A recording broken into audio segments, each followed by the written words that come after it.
Hello student, welcome to my YouTube channel Rohit academy. Student, आज हम इस वीडियो में आप लोगों को बताएंगे कक्षा 10 का जो आप लोगों का पेपर है 8 मार्च को उर्दू का पेपर है, उसका वायरल पेपर मैं लेकर के आया हूँ संपूर्ण हल के साथ। आप लोगों का इस वीडियो में बताएंगे और एंड समझाएंगे। 8 मार्च को आप लोगों का आप लोगों का 9 मार्च को पेपर है और जा करके आप लोग छाप दीजिएगा। यही क्वेश्चन आप लोगों के भी पेपर में भी आएगा पूर्ण हल के साथ, यानी कि एक एक क्वेश्चन का आंसर बताएंगे एंड समझाएंगे। आप लोग का 70 में 70 नंबर कंप्लीट कराएंगे, ये आप लोग को बता दे रहे हैं। आप लोग का पैटर्न थोड़ा बता देते हैं। देखिए, आप लोग का नोट प्रश्न पत्र 2 भाग में होगा। पहला भाग जो होगा बहुविकल्पीय प्रश्न होगा, जिसमें 20 नंबर का आप लोग का क्वेश्चन आएगा, और जो लिखित प्रश्न होगा वो मतलब दूसरा 50 नंबर का होगा। ये 70 नंबर कंप्लीट हो जाएगा। प्रश्नों के प्रकार भी आप लोग को बता दें यहाँ पर थोड़ा सेकंड में। देखिए कि पहला जो बहुविकल्पीय प्रश्न होगा, एक एक प्रश्न 20 प्रश्न पत्र के एक एक नंबर होगा, 20 नंबर हो जाएगा। उत्तरीय प्रश्न आप लोगों का दूसरा रहेगा, 3 प्रश्न प्रत्येक का 2-2 नंबर रहेगा, 6 नंबर ये हो जाएगा। और लघुत्तरीय प्रश्न आप लोगों का जो रहेगा, देखिए कि लघुत्तरीय प्रश्न रहेगा 4 प्रश्न रहेंगे, और इसमें से 5 अंक का रहेगा, 20 नंबर ये कंप्लीट हो जाएगा। और फिर यहाँ पर देखिए कि दीर्घोत्तरीय प्रश्न दिए गए हैं, जिसका 4 प्रश्न प्रत्येक 6 अंक का दिया गया है, 24 नंबर कंप्लीट हो जाएगा। तो चलिए बिना देरी के शुरू करते हैं। पहले क्वेश्चन पर आते हैं। देखिए, आप लोग का जो खंड का था, यानी कि बहुविकल्पीय प्रश्न से स्टार्ट होता है। इसमें से देखिए पहला क्वेश्चन क्या दिया गया है। पहला क्वेश्चन चलिए देख लेते हैं। और सभी बता रहे हैं ना, 70 में 70 आप लोग का नंबर कंप्लीट कराएंगे आप लोग का। इसी में से आप लोग का बोर्ड एग्जाम में भी, और प्री बोर्ड एग्जाम अगर आप लोग का नहीं हुआ तो इसी में से आएगा, यही पेपर आएगा, गारंटी लेते हैं। और 70 में 70 नंबर पर वीडियो के अंत तक बने रहिएगा और कंप्लीट हो जाएगा। ठीक, चलिए पहले क्वेश्चन पर आते हैं बिना देरी के। पहला क्वेश्चन देखिए क्या दिया गया है। नाटक अमराव जान अजा का मुख्य पात्र कौन है, यानी कि मुख्य पात्र कौन सा है, हमें यह बताना है। तो देखिए आप लोगों को बता दें, पहला ऑप्शन दिया गया है अप्सरी बेगम दिया गया है, और जो दूसरा ऑप्शन दिया गया है श्रीमती दिया गया है, और जो तीसरा सी वाला ऑप्शन दिया गया है अमराव जान दिया गया है, और जो डी वाला ऑप्शन दिया गया है क्या दिया गया है, गौहर मिर्जा दिया गया है। ठीक, तो यहाँ पर देखिए आप लोग को बता दें, जो नाटक अमराव जान अदा का मुख्य पात्र था वो कौन था, वो सी वाला ऑप्शन राइट हो जाएगा हमारा। ये अमराव जान जी थे। कौन थे? अमराव जान जी थे। ये हमारा सी वाला ऑप्शन राइट हो गया। आप लोग का 1 नंबर कंप्लीट हो गया। ठीक, चलिए बिना देरी के दूसरे क्वेश्चन की ओर बढ़ते हैं। दूसरा क्वेश्चन देखिए क्या दिया गया है। जितने भी बता रहे हैं सभी को आप लोग अच्छे तरीके से नोट करके चलिएगा, और संपूर्ण हल के साथ आप लोग को एक एक क्वेश्चन का आंसर बताएंगे। देखिए दूसरा क्वेश्चन क्या दिया गया है कि गजल का अंतिम पंक्ति को क्या कहा गया है, क्या कहा जाता है, यानी कि गजल के अंतिम पंक्ति को क्या कहा जाता है, हमें यह बताना है। हमारा पहला ऑप्शन क्या दिया गया है कि देखिए पहला ऑप्शन में दिया गया है मुतला कहा जाता है, बी वाला ऑप्शन दिया गया है कि मक्ता कहा जाता है, और सी वाला ऑप्शन दिया गया है कि बैतुल गजल कहा जाता है, और जो डी वाला ऑप्शन हमारा दिया गया है हुसैन मितला कहा जाता है। तो आप लोगों को बता दें कि अंतिम गजल के अंतिम जो गजल का अंतिम पंक्ति होता है उसे क्या कहा जाता है, जानते हैं क्या कहा जाता है? मक्ता कहा जाता है। क्या कहा जाता है? मक्ता। ये बी वाला हमारा ऑप्शन राइट हो जाएगा। ठीक, फिर अगला क्वेश्चन देखिए क्या दिया गया है कि तीसरा क्वेश्चन दिया गया है क्या कि ऊंचे दुकान पीके पकवान क्या है, यानी कि जो ऊंचे दुकान है पीके पकवान है वो क्या है, हमें बताना है। तो हमारा ऑप्शन भी देख लेते हैं। ऑप्शन में क्या क्या लिखा गया है। पहला ऑप्शन ए वाला है मुहावरा है, दूसरा वाला ऑप्शन है कि सरवोल साल है, या सी वाला ऑप्शन दिया गया है कि मिसरा है, और जो डी वाला ऑप्शन दिया गया है शेयर है। तो क्या है, हमें ये बताना है। तो आप लोगों को बता दें, जो ऊंचे दुकान पीके पकवान जो है ये क्या है, तो आप लोगों का ये जो है सरवोल साल है, यानी कि बी वाला हमारा ऑप्शन राइट हो जाएगा। ये भी आप लोगों का 1 नंबर कंप्लीट हो गया। ठीक, फिर चलिए अगले क्वेश्चन की ओर बढ़ते हैं। अगला क्वेश्चन देखिए चौथा क्या दिया गया है। आप लोग को गारंटी लेते हैं कि यही बोर्ड एग्जाम में 23 फरवरी को जो आप लोग का पेपर है इसी में से आएगा, यही आएगा, सेम पेपर ऐसा ही आएगा बन करके, और आप लोग इसको अच्छे तरीके से तैयारी कर लीजिएगा। ठीक, बार बार बता रहे हैं कि तैयारी करिएगा आप लोग। चौथा क्वेश्चन देखिए क्या दिया गया है। चौथा क्वेश्चन में लिखा गया है कि उर्दू का, यानी कि उर्दू का पहला नाबिल निगल किसे कहा गया है। उर्दू का पहला नागिल निगर किसे कहा गया है, हमें यह बताना है। ऑप्शन के रूप में देख लेते हैं। पहला ऑप्शन क्या है, पहला ऑप्शन क्या हमारा दिया गया है। पहला ऑप्शन दिया गया है कि दीपत्ती नजीर अहमद को कहा गया है, या बी वाला ऑप्शन देखिए क्या दिया गया है कि प्रेमचंद को कहा गया, या सी वाला ऑप्शन दिया गया है हादिर उत्साह को कहा गया, और जो डी वाला ऑप्शन दिया गया है कि कृषि चंद को कहा गया है, किसे कहा गया है। तो आप लोगों को जानकारी के लिए बता दूं कि उर्दू का पहला नाबिल निगल जो कहा गया है वो दीपत्ती नजीर अहमद जी को कहा गया है, यानी कि ए वाला हमारा ऑप्शन राइट हो जाएगा। ठीक, ठीक। फिर अगला क्वेश्चन देखिए, पाँचवा क्या दिया गया है कि पाँचवा क्वेश्चन जो दिया गया है आप लोगों का कि पितरक बुखारी का असल नाम क्या था, यानी कि असली नेम, रियल नेम क्या था, हमें ये बताना है। तो पांचवा क्वेश्चन ये वाला हमारा है और इसमें देखिए ऑप्शन देख लेते हैं। पहला ए वाला जो हमारा ऑप्शन दिया गया है कि ए वाला ऑप्शन हमारा दिया गया है कि सैयद बुखारी था, सैयद बुखारी था, या देखिए अहमद बुखारी था, या आप लोगों का सी वाला ऑप्शन क्या दिया गया है कि सी वाला ऑप्शन दिया गया अकबर बुखारी था, या डी वाला ऑप्शन दिया गया है क्या दिया गया है सुल्तान बुखारी था, क्या था। तो देखिए जो आप लोगों का ये पितरक बुखारी का असल नेम था वो क्या था, असल नाम था वो अहमद बुखारी था, यानी कि अहमद शाह बुखारी था। ये वाला हमारा बी वाला ऑप्शन राइट हो जाएगा। और इनका पुराना नाम जो था, इनका जो पुराना नाम था इनका पुराना नाम जो था ये क्या था, पीर सैयद अहमद बुखारी था, शाह अहमद बुखारी था, ये पुराना नाम इनका था। ये भी पेपर में पूछ लेता, लेकिन पूछेगा नहीं, जो बता रहे हैं वही पूछेगा। 6 वाला क्वेश्चन क्या दिया गया है, 6 वाला भी क्वेश्चन देख लेते हैं कि हजरत किस शायर के ताल्लुक थे, यानी कि हजरत जो थे वो किस शायर के ताल्लुक रखते थे, ये हमें बताना है। पहला ऑप्शन दिया गया फैजल हजन के, या बी वाला ऑप्शन दिया गया फाजुल हजन के, या सी वाला ऑप्शन दिया गया क्या दिया गया है ये जियाउल हजन के, या डी वाला ऑप्शन दिया गया है काम्बुल हजन के। तो ये किसके थे ये हमें बताना है, ठीक। तो आप लोगों को जानकारी के लिए बता दूं, जो हजरत किस शायर के ताल्लुक रखते थे वो फैजर किसके फाजुल हजन के रखते थे, फाजुल हजन। बी वाला हमारा ऑप्शन राइट हो जाएगा। 6 वाला भी हमारा कंप्लीट हो गया। और जो 7वां क्वेश्चन हमारा पूछा गया है, क्या पूछा गया है देखिए, अच्छे तरीके से समझिएगा, अच्छे तरीके से हम समझाएंगे। देखिए अगला क्वेश्चन जो 7वां पूछा गया है कि अस्कर गोंडवीर का असल वतन कहाँ था, अस्कर गोंडवीर का असल वतन कहाँ था, अस्कर गोंडवीर का असल वतन कहाँ था, हमें यह बताना। ऑप्शन के रूप में देख लेते हैं, बता देते हैं। हमारा ऑप्शन जो दिया गया है गोंडा था, जो बी वाला ऑप्शन दिया गया है फैजाबाद था, और जो सी वाला ऑप्शन दिया गया है लखनऊ था, या डी वाला ऑप्शन दिया गया है गोरखपुर था, कहाँ था। तो आप लोगों को बता दें कि जो अस्कर गोंडवीर का वो असल वतन था वो आप लोगों का गोरखपुर था, यानी कि GKP था, क्या था गोरखपुर था आप लोगों का था, यानी कि हमारा ये डी वाला ऑप्शन राइट हो जाएगा, ठीक। फिर अगला देखिए क्वेश्चन क्या दिया गया है, 8वां क्वेश्चन दिया गया है कि 8 वाला क्वेश्चन दिया गया, क्या दिया गया है कि देखिए 8 वाला क्वेश्चन दिया गया है कि अतिशेकुल किस शायर का मजमुआ कालम है। तो अतिशेकुल किस शायर का मजमुआ कालम है, हमें यह बताना है। तो आप लोगों को ऑप्शन के भी रूप में देख लेते हैं। आप लोगों का ये देखिए, आप लोगों का ऑप्शन भी देख लेते हैं। इसका ऑप्शन देखिए क्या दिया गया है, इसका देखिए ये आप लोगों का शायर दिया गया है, तो आप लोग इसको देख लीजिएगा। और इसका ऑप्शन भी देख लेते हैं, ऑप्शन के रूप में दिया गया है। तो यहाँ पर बता दें ये लिखा गया है क्या, ये अतिशेकुल नहीं वाला है। यहाँ पर देखिए कौन सा वाला है। 8वां क्वेश्चन जो पूछा गया आप लोगों का कि मुंदेल दरल मतलब किस मतलब शायर का, यहाँ पर देखिए यहाँ पर मुंदेल जलल जेयर का किस शायर का है, और यहाँ पर लिखा गया है किस शायर का है, हमें ये बताना है। तो आप लोगों को बता दें 8वें का जो सही आंसर आप लोगों का हो जाएगा, क्या होगा जानते हैं। 8वें का जो सही आंसर आप लोगों का होगा, ये कौन सा सही आंसर हो जाएगा हमारा, ये जिक्र क्या हो जाएगा, यहाँ पर जिक्र मुरादाबादी हो जाएगा, यानी कि बी वाला हमारा ऑप्शन राइट हो जाएगा। फिर अगला क्वेश्चन देखिए क्या दिया गया है कि इसमें देखिए 9वां का जो सही आंसर हो जाएगा, 9वां में क्वेश्चन दिया गया यहाँ पर कि मुंदे दारुल जेल किस शायर का है। तो ये किस शायर का है, ये आप लोगों का जो राइट आंसर हो जाएगा हाली का है। इनका पूरा नाम जो था अल्ताफ़ हुसैन अली था। आप लोगों को 9वां 10वां इधर उधर हो गया, तो आप लोग अकॉर्डिंग टू देख लीजिएगा इसको। 9वां 10वां थोड़ा इधर उधर लग रहा है, तो आप लोग इसको देख लीजिएगा। चलिए बिना देरी को 10वें क्वेश्चन पर आते हैं। 10वां क्वेश्चन जो हमारा दिया गया है क्या कि पूरे चाँद की रात का अफसाना किसने लिखा, पूरे चाँद का रात की अफसाना किसने लिखा है। तो आप लोगों को ऑप्शन भी देख लेते हैं क्या दिया गया है। राजेंद्र सिंह क्या दिया गया है, राजेंद्र सिंह बेदी दिए गए हैं, प्रेमचंद जी दिए गए हैं, और जो सी वाला ऑप्शन दिया गया है कृष्णचंद्र जी दिए गए हैं, और डी वाला ऑप्शन अब्बास हुसैन जी दिए गए हैं, ठीक। तो हमारा जो राइट आंसर होगा पूरे चांद के जो अफसाना के किसने लिखा है, तो ये कृष्णचंद्र जी लिखे हैं, यानी कि सी वाला हमारा ऑप्शन राइट हो जाएगा, ठीक। फिर अगला क्वेश्चन देखिए क्या दिया गया है।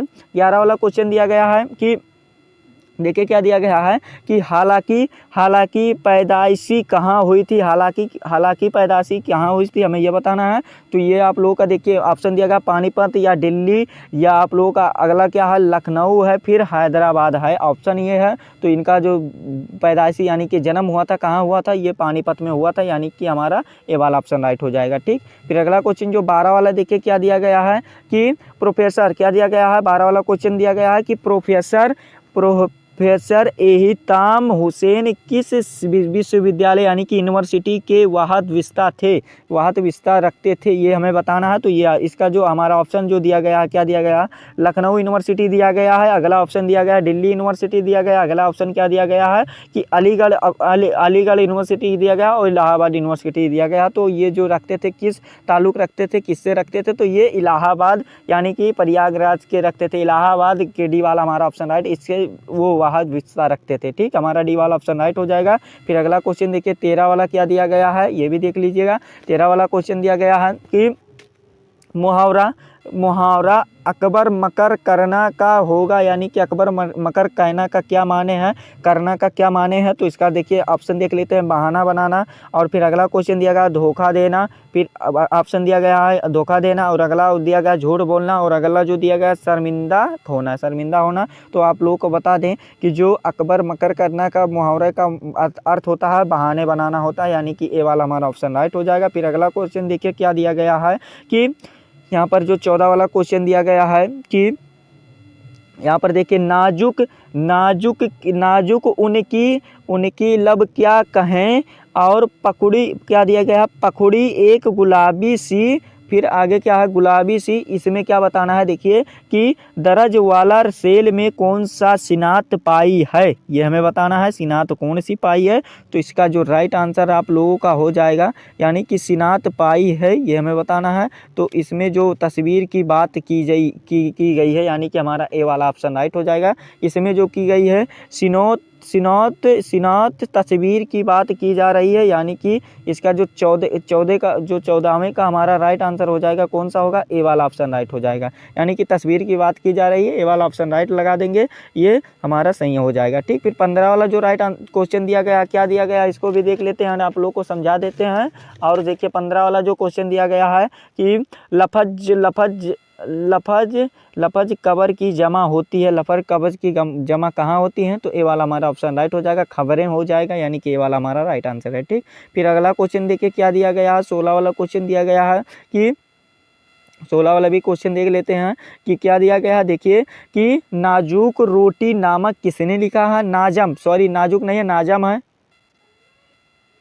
हमें ये बताना है नाजम की जो रोटी थी वो किसने लिखा है, हमें ये बताना है। तो हमारा जो इसका राइट आंसर हो जाएगा डी वाला ऑप्शन राइट हो जाएगा। किसने इसको लिखा है, ये लिखे हैं नाजीर अकबर आबादी जी लिखे हैं, यानी कि डी वाला हमारा ऑप्शन राइट हो जाएगा। ठीक, फिर अगला क्वेश्चन देखिए 17 वाला जो क्वेश्चन दिया गया है कि फेरक गोरखपुरी का असली नाम क्या था, फेरक गोरखपुरी का असली नाम जो था आप लोगों को बता दें कि रघुपति सहाय था, डी वाला ऑप्शन राइट हो जाएगा इसका भी। फिर अगला क्वेश्चन 18 वाला जो पूछा गया है कि 18 वाला भी क्वेश्चन देख लेते हैं, पूछा गया है कि लफज आरज का देखिए लफज आरज का मुतरजात क्या होता है, ये हमें बताना है। हमारा ऑप्शन भी देखिए क्या क्या दिया गया है, आसमान होता है, या बी वाला ऑप्शन दिया गया है ज़मीन होता है, या सी वाला ऑप्शन दिया गया है क्या दिया गया, सी वाला भी ऑप्शन देख लेते हैं कि सी वाला ऑप्शन दिया गया है कि वो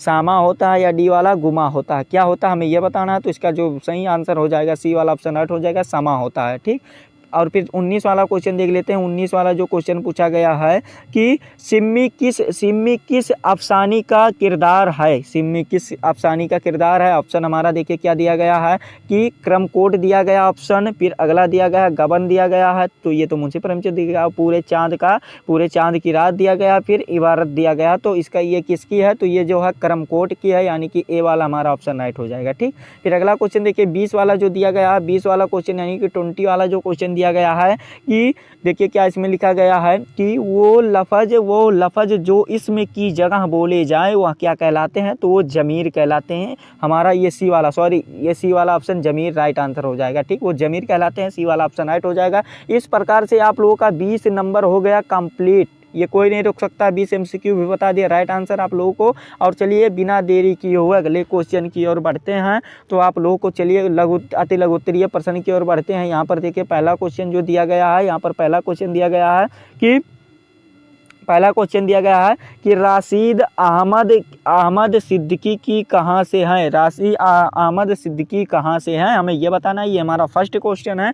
तो आप लोग को इसका आंसर लिख दीजिएगा। पहला वाला का आंसर लिखिएगा, क्या लिखिएगा कि ये उत्तर प्रदेश के जौनपुर के मरियाहू के थे। यानी कि एक ये आप लोगों का नंबर हो गया फिक्स होगा, कन्फर्म होगा पहला क्वेश्चन का आंसर। फिर दूसरा क्वेश्चन देखिए क्या दिया गया है। दूसरा क्वेश्चन भी देख लेते हैं कि हाल की 2 पुस्तकों का नाम बताइए। तो हाल की 2 पुस्तकों का आप लोग नाम जानते होंगे। इसको अच्छे तरीके से आप लोग को बता दें कि जितना भी क्वेश्चन बताएंगे इसको अच्छे तरीके से तैयार कर लीजिएगा और इसको कॉपी में नोट करके दीजिएगा। तो आप लोग इसको तैयार कर लीजिएगा। और जो तीसरा क्वेश्चन इसमें पूछा गया है, क्या पूछा गया है कि देखिए कि एस ऑफ ईस्ट कविता किसने लिखी है। तो आप लोग इसको बता दीजिएगा, छोटा सा आप लोग इसको सॉल्व कर लीजिएगा। फिर अगला लघु उत्तरीय प्रश्न हमारा यहाँ से स्टार्ट होता है, जो कि इसमें पहला क्वेश्चन देखिए क्या पूछा गया है। पहला क्वेश्चन की ओर बढ़ते हैं। पहला क्वेश्चन पूछा गया है क्या कि देखिए पहला क्वेश्चन ये हमारा है। इसमें पूछा गया है कि कहा जाता है कि विशेषणों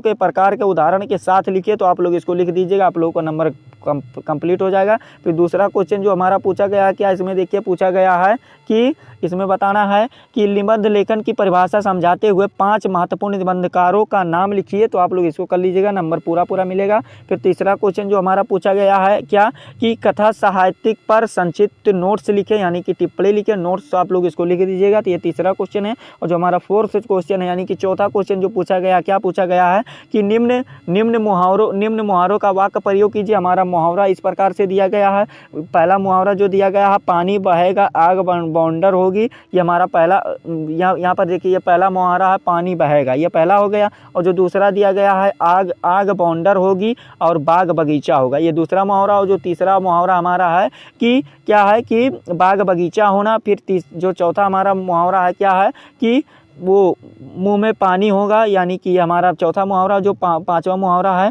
कि सूरज दीपक दिखाएगा और क्या होगा, भ्रम और कंगार। तो ये हमारा 5 मुहावरे दिए गए। तो आप लोग इसको अच्छे तरीके से तैयार कर लीजिए। यही बोर्ड पेपर में भी आएगा, 23 फरवरी को गारंटी लेते हैं। ठीक, जितना भी क्वेश्चन बता रहे हैं सभी को आप लोग कॉपी में नोट करके चलिएगा और आप लोगों को इसको अच्छे तरीके से तैयार भी कर लीजिएगा, याद कर लीजिएगा। दीर्घ उत्तरीय प्रश्न पर आ जाते हैं। इसमें पहला क्वेश्चन दिया गया है, क्या दिया गया है देख लीजिए। आप लोगों का दिया गया है कि निम्नलिखित परिच्छेद का संदर्भ सहित करें, व्याख्या करें। क्या करें, व्याख्या करें। आप लोगों को देखिए इसमें दिया गया है, पहला दिया गया है क्या, पहला देख लीजिए क्या क्या दिया गया है कि बड़े खंडों की पुस्तकों को अलग अलग रखा गया था। छोटे छोटे खंडकों को अलग अलग रखा गया था। तो आप लोगों को यही है, देखिए आप लोगों को बता दें, इसको अच्छे तरीके से तैयार कर लीजिएगा। स्क्रीन पर हम दिखा दे रहे हैं, बता दे रहे हैं। आप लोगों को इसको अच्छे तरीके से बस तैयार करना हो। जो हमारा दूसरा दिया गया है, दूसरा भी देख लीजिएगा क्या दिया गया है। जो दूसरा हमारा दिया गया है कि निम्नलिखित विषयों पर किसी एक पर निबंध लिखिए, यानी कि किसी एक पर निबंध लिखना है। ये भी इंपॉर्टेंट है। हमारा पहला जो दिया गया है, क्या दिया गया है कि स्वस्थ 1000 नियमतें हैं। तो इस पर चाहे आप लिख लिए, किसी एक पर लिखना है। और सुबह उठें, ये हमारा यहाँ पर देखिए गलती हो गया, ये पहला जो लिखा गया है सुबह उठें, ये पहला हमारा है। और जो दूसरा हमारा है कि स्वस्थ 1000 नियमतें हैं। और जो तीसरा हमारा है कि हाँ आपके अधिकार हैं, ये तीसरा हमारा ऑप्शन दिया गया है। इसमें किसी एक पर लिखना है। और जो चौथा हमारा दिया गया है कि स्त्री शिक्षा की दिना, ये हमारा दिया गया देन। तो इसको वाला भी आप लोग कर सकते हैं, किसी एक पर लिखना है। तो आप लोगों को चारों में से किसी एक पर निबंध पर लिख दीजिएगा, आप लोगों का नंबर मिल जाएगा। और यही आप लोग का पेपर में भी, बोर्ड एग्जाम में भी आएगा। और फिर हमारा अगला जो दिया गया है, अगला देखिए क्या दिया गया है कि आप लोग का इसको करना है तो आप लोग को इसको क्वेश्चन के दिखा दे रहे हैं, आप लोग इसको अच्छे तरीके से कर लीजिएगा, या इसी में से आंसर आप लोग को लिखना है और यहाँ पर आप लोग को दिया गया। ठीक, तो इसको वाला भी कर लीजिएगा, आप लोग का नंबर हो जाएगा कंप्लीट। यही आप लोग को पेपर था, ये पेपर आप लोग के वेरी वेरी इंपॉर्टेंट है और आप लोग को संपूर्ण तरीके से बता दिए हैं एंड समझा दिए हैं। आप लोगों को हमारा वीडियो कैसा लगा कमेंट करके जरूर बताइएगा। अगर आप हमारे चैनल पर नए हैं तो चैनल को सब्सक्राइब कर दीजिएगा, बेल आइकन को भी दबा दीजिएगा।